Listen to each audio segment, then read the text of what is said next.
Apa itu sistem persyarafan? Sistem persyarafan adalah sistem organ yang terdiri atas serabut saraf yang tersusun atas sel-sel saraf yang paling terhubung dan esensial untuk persepsi sensoris indrawi, aktivitas motorik volunteer dan involunteer organ atau jaringan tubuh, dan homeostasis berbagai proses fisiologi tubuh. Klasifikasi jaringan persyarafan ada 3. Yang pertama yaitu neuron atau sel syaraf. Yang kedua, sel penyongkong, neurologia pada sistem saraf pusat dan sel pada sistem syaraf tepi. Yang terakhir yaitu mielin. Di bawah ini terdapat beberapa contoh sel saraf. Bagian-bagian dari neuron. Yang pertama, badan sel atau inti sel terdapat di dalamnya. Kedua, dendrit, mengantarkan impuls menuju badan sel. Akson, yaitu mengantarkan impuls keluar dari badan sel. Macam neuron berdasarkan fungsinya. Yang pertama yaitu neuron sensorik. Neuron sensorik berfungsi untuk menyalurkan impuls melalui reseptor yang berasal dari kulit maupun alat indera lainnya ke otak atau encefalon dan sumsum tulang belakang atau medula spinalis sebagai sistem saraf pusat. Yang kedua yaitu neuron motorik. Neuron motorik berperan mengantarkan impuls yang berasal dari sistem saraf pusat menuju otot dan kelenjar yang bekerja sebagai efektor. Dan yang ketiga yaitu neuron asosiasi. Neuron asosiasi adalah neuron konektor yang memiliki fungsi mentransmisikan impuls menuju neuron motorik dengan neuron sensorik maupun kelompok. Bagian-bagian dari sistem syaraf pusat. Yang pertama yaitu lapisan Meiningen. Lapisan Meiningen adalah sistem membran yang melapisi sistem syaraf pusat. Meiningen tersusun atas unsur kolagen dan fibril yang elastis.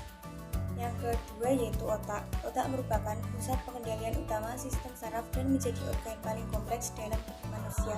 Organ ini terdiri dari beberapa bagian utama, termasuk otak besar cerebrum, otak kecil cerebellum, dan batang otak yaitu brainstem. Yang ketiga yaitu medula spinalis. Medula spinalis atau sumsum tulang belakang adalah sekumpulan selaput saraf yang menjadi jembatan penghubung antara otak dan anggota tubuh. Yang kedua yaitu sistem syaraf tepi.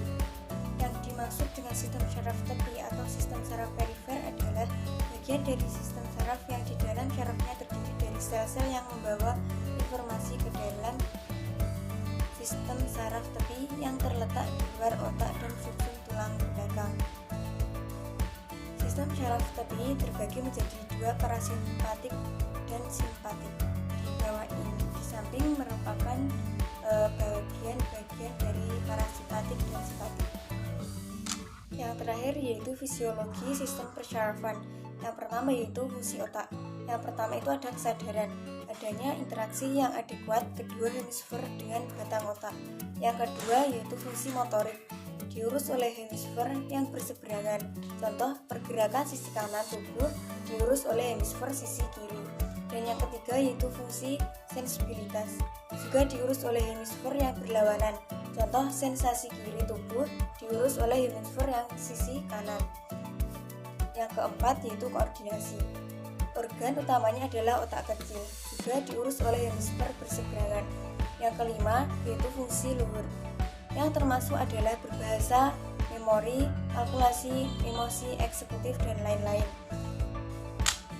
Selanjutnya yaitu fisiologi sistem syaraf. Beberapa fungsi sistem syaraf yang sering Anda dengar adalah untuk berpikir, melihat, bergerak, juga mengatur berbagai kerja dalam organ tubuh manusia.